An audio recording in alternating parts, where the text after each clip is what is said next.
Welcome to the Elokus podcast. This is class number 18 in the discourse Naso Rosh, and we are holding in chapter 14 in the overall Maamor. And this is Be'ezras Hashem going to be the last class in chapter 14. This is particularly long discourse, this Naso Rosh. It's the fourth discourse in the general book, and here we go. So yesterday, we just have to finish up some parentheses in the middle of a parenthesis. That's what's unique about, we get in these long memshechim, you get a parenthesis, inside another parenthesis. In any case, so yesterday we were learning the idea that in intelligence, let's break it down on three levels. There is the essence of where intelligence comes from, which is the intelligence that's in the soul itself, or we might say it in the pre-definitive powers of the soul, in the pure soul itself, or in the words of Kabbalah, a chachma stima, the chachma in a hidden state. And over there, you couldn't. The state of chachma, the state of wisdom over there, is very, very pashut, very, very simple, and you don't see in it any elements of knowable intelligence. And the example that he used for that is when Hashem says to Moshe Rabbeinu, "Be silent. Don't even try to go there. There's no way you can understand this because it's coming from the chachma of Keser." It is, however, we said it is the root of chachma, but it is so abstract that it's not a knowable chachma. On the other extreme, let's take it to the other extreme, is the chachma that is already in kelim, in vessels, which is called chachma as it is a full-fledged sphera, oiros bekelim, lights inside vessels. And that's where the intelligence in the human experience, that would be like an intellectual idea when we are experiencing it within our physical brain. So that is already a physicalized type of an intelligence, a very kelimdig intelligence. And as it applies above in heaven, it would be even a chachma d'atzilus. It's considered going into a physical keli because the vessels of atzilus are called a body. Compared to the pre-atzilus state, this is called a guf. It's called a body.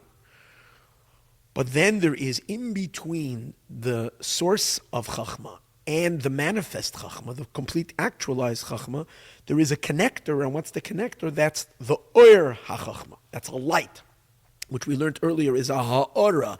It's a ray from the essential chachma, and that ray is the neshama. It's the soul that goes into the vessels. Now, regarding this ray, we were saying that in essence, it reflects more the source than the keli. Although when it goes into the keli, when it goes into the vessel, it becomes very keli-sized, very much limited and defined by the vessel. But that's not because of itself, that's because of the vessel. It, from within itself, since a light is a emanation of the source, it reflects the source, and therefore this light is also pashut, it's also simple. So on that point, he says over here in the parentheses, when he's talking about the oir, he says, imeyos, even though shasiba sadavar, even though the reason he's saying like this, even though we're saying that we're blaming the vessel for the characterization of the intelligence, for the intelligence to be so characterized, so defined. We're blaming the vessel. We're saying the light on its own would not have any of these traits, would not have any of this coloring, any of this flavoring. But he says, what are you talking about? Imayos, didn't we say Shasibas Adavar, that the reason why the vessel can do such a job on the light is because the light essentially has already some chachma in its essence, some wisdom in its essence, some definition. In its source, it's also intelligence. And if it's also intelligence, so then why are you blaming it on the vessel? You have to blame it on already the source. So it's not just an external factor that's being projected on it. It's in the essence of it itself. He says, no. Lulei akeli, if not for a vessel getting involved, if not for the light of intelligence going into our physical gray matter of our head, it would be completely like the source, like the root and the source. In other words, the illumination of the essential mind of the soul would be similar to the to the essence of the mind of the soul, not to the physical nature of the brain. In essence, it would be completely the light would not be defined with the definitions of knowable intelligence or physical intelligence. It's the vessel that Naso ba'ofen asog. It becomes in this manner. Yes, the reason why it's able to become physicalized, if you might say, the reason why it's able to become tangibilized. I'm making up words because I don't have any other words in English to say this. The reason why it's able to become so defined and so characterized and so on and so forth is because it carries within itself already that even from its source, a relationship to intelligence. However, if not for a vessel getting involved, this light would be a very bright, abstract light, and it wouldn't have any of these features. It's only because of the vessel that anchors it down and grounds it, so to speak, into the type of intelligence that we have. If the vessel is physical, like our physical brains, it becomes literally a physical intelligence that comprehends the physical material world and doesn't even have an understanding of anything spiritual. And if we're talking about not such kind of vessels, the vessels of the physical body, but the vessels of the soul, the vessels of the power of Chachma, but the keli of the Chachma, not. But even there, then we are talking about that it becomes similar to the vessel. But that's only because of the vessels. Naso ba'ofen asog kazos, it becomes in this manner she'enoi be'erach, that is completely different. It's not in any way close to what it once was. It becomes radically changed through the keli. He also says, one more parenthesis we skipped. I'm sorry, it's a little hard to catch what these are. These are little. I should have really learned it yesterday, but I was in a rush to finish within a half an hour, so I skipped it. The other thing he started explaining. Well, let's go back to that. I'm going to read that quickly again from the words umuvan and umuvan. I want to do this very briefly because we learned it yesterday, where he explains that the difference that exists between the vessel and the light is greater. The differentiation in the words that he uses is the ein haroich, the non-comparison between the vessel and the light is greater than the non-comparison between the light and its source. The vessel is farther away from the light that goes inside of it than the light that goes inside the vessel from its own source. And perhaps a mashal for this, which I took from the book, there's a sefer called Shiurim Behemshech Maamorim Tafrei Shehem Beis. He gives a good thought, a good insight over here that I didn't think of yesterday, although it's not stated in the Maamor, is so perhaps maybe it's good that we're chewing on it again. Perhaps this will help understand this point. He says, what do you think is farther? The gray matter of our brain, which is the physical substance of intelligence, the physical mind, versus a concept.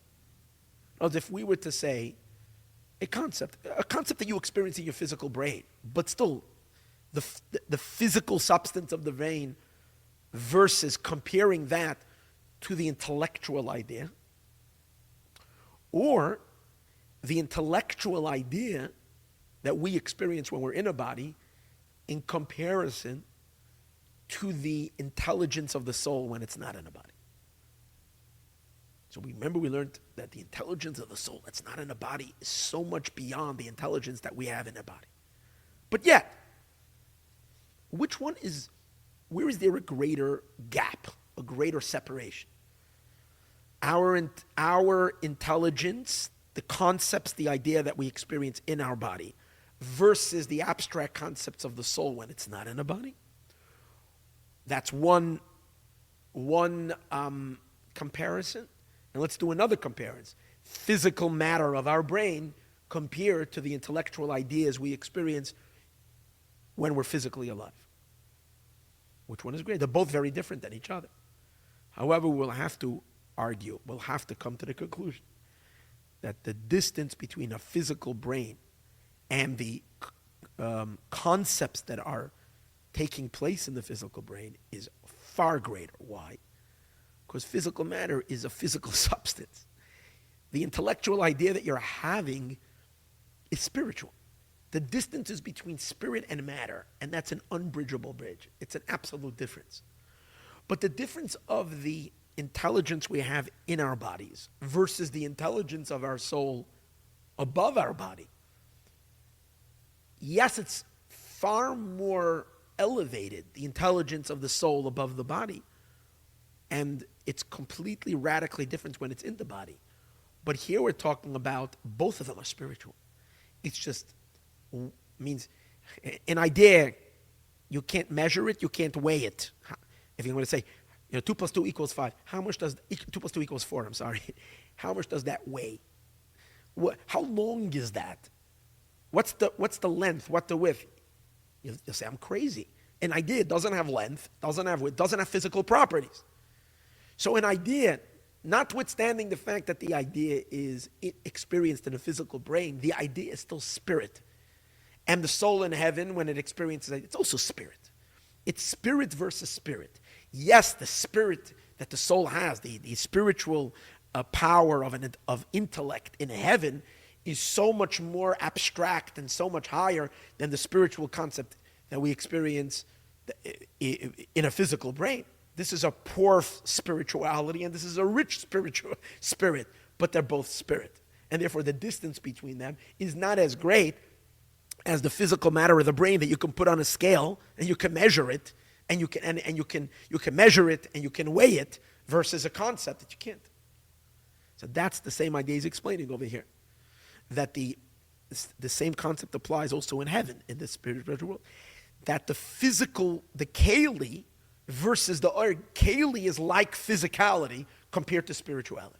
So the difference between the oir and the keli is a greater distance because this is considered real limitation. Keli is gvul, is limited, and oir is not limited. It's essentially, it's a power, it's a limitless energy. That's what oir is. Oir without kelim is really limitless. Versus the difference that there is between the oir that is in a vessel compared to the oir when it's in the source, or even the source itself, they're closer, even though it's a big difference, but they're still much closer to each other than the difference between the vessel and the light. That was the last point he's explaining over here. I'm chewing over what we learned yesterday. Moving. And then we're going to learn the parentheses. Now it's going to make sense. We'll move on. The distance between the non-comparability of the vessel to the light. Who harbe yoiser is much greater from the non-comparison, the oir hamislabish bekeli, from the light that goes into the vessel, in comparison to its root and its source. The oir hamislabish, because the light that becomes enclosed, this that it even goes into a limited function of the vessel, this that it becomes, thicker and denser.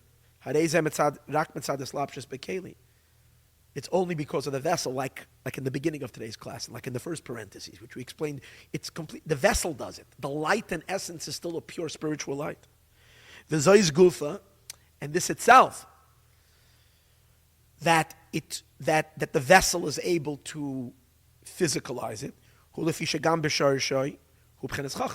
is because in its root is as we said earlier, because also in its source it is chachma. Again, had it not been in its source chachma, then when the light would go into the vessel, it would not acquire the properties of the vessel. What is this adding on over here? What is he saying? This is the parentheses now. What is he adding on over here?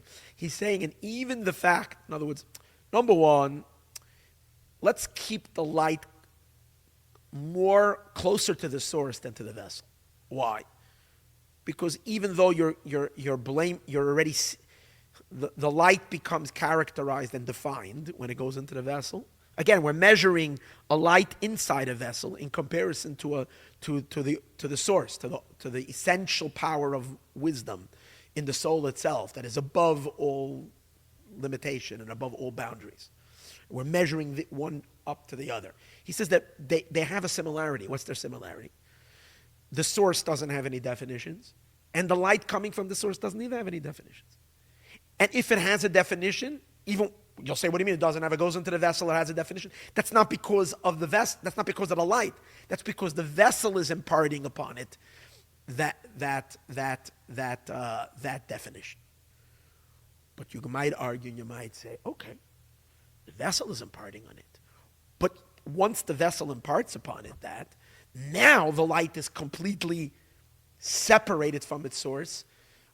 That is not defined by the vessel, the source of the light, that doesn't go into the vessel. He says, yeah, but even this, that the light could become tainted by the vessel, is related, is not something that happens only in the light. It's related to the light's relationship to the source. Because as we said before, the cause of why the light becomes constrained by the vessels is because even in the source, the light has already a relationship to Chachma. It's not pure Pashat. If in the source there would be real absolute pshitus, real absolute non-definability, then the fact that the light becomes tainted by the vessel would make the light that's in the vessel utterly and completely different than the source. That could be such an argument. And then we would say that it has nothing to do anymore with its source. It's completely radically metamorphosized. But since the fact that it becomes characterized in the vessel, you can't just blame the light for that. It's actually the source that's causing that to happen, because the source is also already has the potential, so to speak, for these limitations, for these definitions. So when it gets radically changed in the vessel, it's not, even that does not completely rip it away from its source. It still has an identifiable marker that identifies it with its source. And for that reason, they're not as far from each other as the difference that there is from the vessel itself to the light. Because the vessel itself in essence is limitation, and the light in essence is not limitation. So that's the point that he's making over here. It's in a state of chachma. And the light is just a ray from it. I know this is hard, so please, even if it's getting a little bit too complicated and you're losing it, don't give up on the Maamor, because this is certain points in the discourse become very, very, very subtle and very, very delicate. But in essence, in essence, the idea of grasping that's in the light is very different than in the vessel. Is similar to its source and its root, and therefore the lights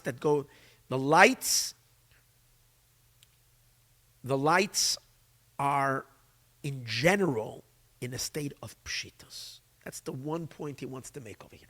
That the lights are in a state of pshitus, and that's what pshitus means, simple, and that's why we say regarding the lights that they are belim ma, they don't have character.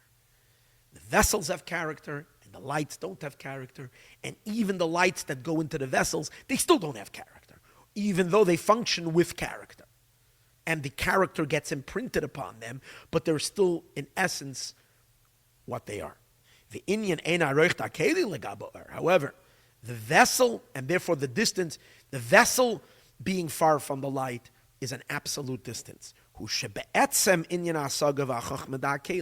The concept of hasaga, of grasping, and the concept of chachma, of wisdom, that's part of the properties of the vessel,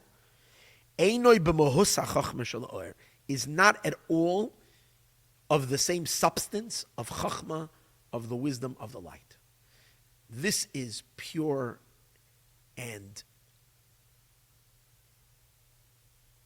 and non-defined, and the chachma of the keli is limited and defined. Okay. So once we've established this idea, now let's continue. Now he goes back out of the parent. This whole piece was remember, this whole teaching that he's teaching over here in chapter 14 is from Oyer HaTorah, from the Tzemach Tzedek, from his grandfather, with the Rebbe Rashab's deep analysis that he just did in the parentheses. Now he says, now let's go back so that we don't lose the thread. I'm going to try to catch the thread over here. What is he going to try to say now? He's basically taking us back to the main theme. This is going to be easier now because we're going back to the main theme. What's the main theme? The main theme is that the lights cannot be declared absolutely abstract with utter abstraction. The lights have within them somewhat of a limitation, and that's the reason why when they go into the vessels they become far more limited. But when the lights themselves, the type of definition that the lights have are so subtle that to the vessels they are considered simple and undefined. In other words, when a vessel looks up at the light, he wouldn't even notice any of the character of the vessel that's in the light. The light is so pure and so simple and so undefined compared to the vessel. So just like he explained it in the light of Chachma, because the whole explanation we had in chapter 14 was he was showing us how that is true in the element of Chachma. That in which case he compared Chachma Stima, the Chachma in Keter. Chachma Stima is the Chachma that's in Keser, compared to the Chachma of Atzilus, which the difference is Chachma of Atzilus is a Chachma that goes into a vessel, and Chachma Stima is Chachma in the source that doesn't have a vessel. So the same he's going to show us in all the other spheros of Atzilus. He's going to speak about Chesed and Gevura. Now, how they as well, when they exist in Keser, they are pashut, they are simple. Even though we speak of Chesed and Gevura, it's not really Chesed and Gevura. It's such a subtle Chesed and Gevura that it can hardly be called Chesed and Gevura. And the proof to that is that on that level they can actually switch from Chesed to Gevura. The light of Chesed can go into Gevura and the Gevura can go into Chesed. It's so switchable because it's still so subtle and undefined. Versus when they go into vessels, the vessels never switch. The vessels are limited and defined in their character and they can never exchange. And that's what he's going to say over here. The same is true with all the lights of the 10 spheres. Like the internal kindness of Atik Yomin. It's not to get scared, Chesed is kindness. Atik Yomin means ancient of days, which is referring to the Pnimius of Keser, the innermost of the crown, which is way, way, way above Atzilus. So we're saying that the Chesed of Atik Yomin, that's the primordial Chesed. Chesed as it is, there's no kalim there. Remember we said that in Atik there aren't any kalim, there aren't any vessels. So it's the most abstract Chesed that can be. So if we would see that Chesed, we wouldn't even realize it's Chesed. It so is beyond the flavor of Chesed.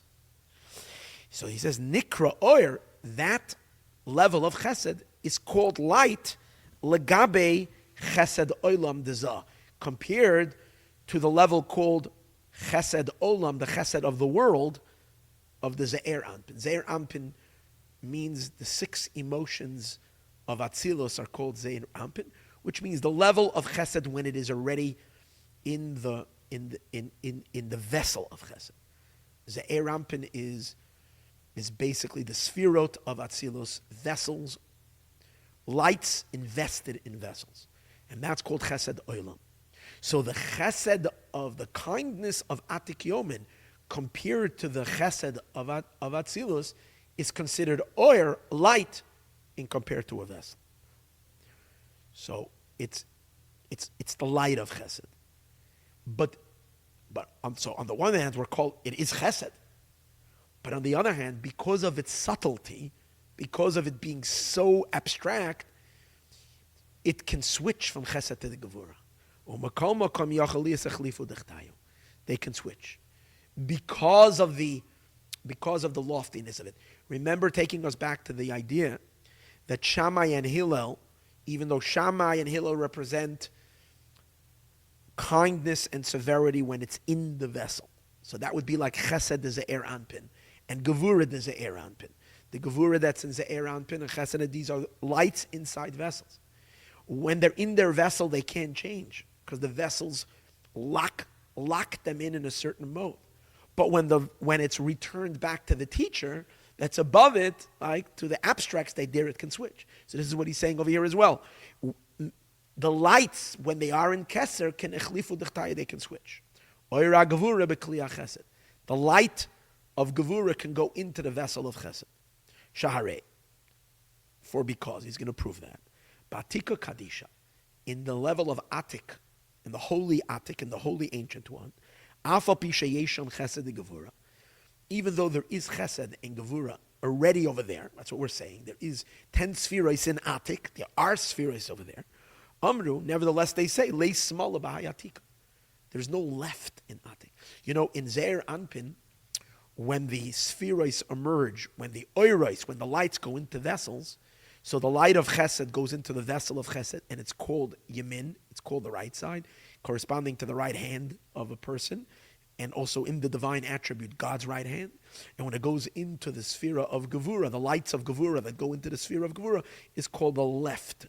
And that's what creates right and left, Yamin Usmail, right and left. However, in the level of Atik, it says there's no left. There is Chesed and Gevurah, but there's no left. Because the Gevurah of Atik left means withholding. Left is associated with judgment and withholding. The Gevurah in Atik is a complete different type of Gevurah because it's not withholding. Why is it called Gevurah? It's intensity. Usually when you withhold, there's a certain intensity. You cramp up, you're holding back. So usually when you're experiencing intensity, the intensity causes a contraction, a powerful inwardness.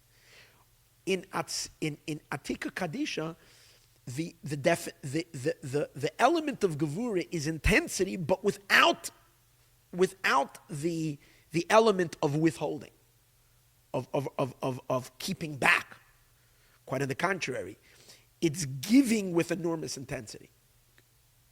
But what do we see over here? What is he trying to prove on that? Number one, that the rules that are usually associated with the Gevurah don't apply in the Gevurah of Atik Yomin. So it's already showing you how it's a different type of Gevurah, similar to what he was showing you earlier, how the intelligence of Moshe could not in any way see in the intelligence of Chachmas Tima any trace of knowable intelligence. So the Gevurah, same as also the Gevurah of Ze'er Anpin, would not even recognize the Gevurah of Atik Yomin to be Gevurah. Because in the Gevurah in the Gevurah in Ze'er Anpin, the Gevurah is the left, and the Gevurah in Atik Yomin is not even left. V'hakol Yamin, and everything is right. Everything is considered givingness, it's all right. But precisely because of that, because the Gevurah is so abstract and so undefined, the lights of Gevurah can actually land in the vessels of Chesed. Like we're saying over there, everything is right. And that's the very reason why the light of Gevurah, when it comes down in Atzilus, instead of it going down into the vessel of Gevurah of Atzilus, in other words, landing in Shammai's vessel, it might land in Hillel's vessel. Elachein, Oira Gevurah, the light of Gevurah, Ima Yoshehu b'Bchinas Gevurah, even though it is a subtle level of Gevurah, Makol Mokoy Mitzat Shorshay, because of its root, Megevurah da Atik Yomin, from the Gevurah of Atik Yomin, which is so abstract, Yachalias b'Kliyah Chesed, is able to go into the Kalim of Chesed. Ukenal be'inyan Shammai v'Hillel, like we said that Shammai and Hillel, sheyesh mekule be'Shammai, that in a strange way, sometimes Beishamai act contrary to Beishamai's natural state, and the school of Shammai would be lenient. And the reason is because from them and themselves there would be no room for leniency. But because they are receiving from a teacher that's above judgment and above leniency, from a very, very, very pure abstract place, from there it can go in either direction. It's in a state of simplicity, legabeim to them. That's why the concepts are able to exchange. And therefore, now he's going to give you the conclusion. I want to finish the chapter, so we might spend an extra 3 minutes here, but let's do it quick. So therefore, let's say, this that the lights are called, the lights of Atzilus in general, are called that they don't have any substance. They are pure, they are simple. Belimahus, that they don't have any means without a substance of this. Hainu, what does that mean? Not that they are completely pure, like clean water, and they don't have anything to them. Of course they do. But,